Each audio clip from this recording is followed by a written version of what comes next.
Hello friends, Pandian store 2ல் இன்றைக்கி என்ன நடந்துச்சுன்னு பார்க்கலாம். இங்கே நம்ம பாண்டியன் வந்துட்டு செந்தில வந்து டெலிவரி கொடுக்க சொல்லி நிறைய கொஞ்சம் 2-3 வேலையாக கொடுத்துட்ருக்காரு. ஆனால் அவர் ஏற்கனவே வந்து மீனாட்ட கமிட்மெண்ட் கொடுத்துருக்காரு, ஈவினிங் வெளியே போகலாம் அப்படிங்கிற மாதிரி.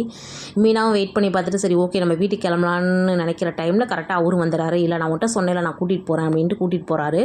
போய் வெளியே வந்து ஹோட்டலில் சாப்பிட்டுருக்காங்க. இதை வந்து அந்த டைமில் பாண்டியன் வந்து அங்கே கடைக்கு கலெக்ஷனுக்காக வராரு. அதை பார்த்துறாரு. ஆனால் உள்ள டென்ஷனில் இருக்கார். என்னடா வேலை சொன்னால் இங்கே என் பொண்டாட்டியை கூட்டிகிட்டு வந்து ஜாலியாக இருக்காங்கிற மாதிரி அவரோட பார்வை இருக்குது.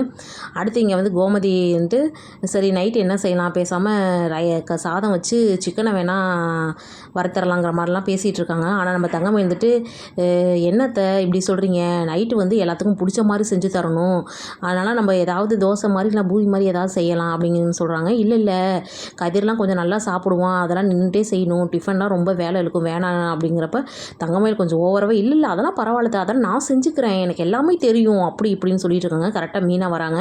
மீனா வெளில போயிட்டு வந்தனால எல்லாத்துக்கும் சாப்பிட்றதுக்கு ஸ்நாக்ஸ் கொடுக்குறாங்க.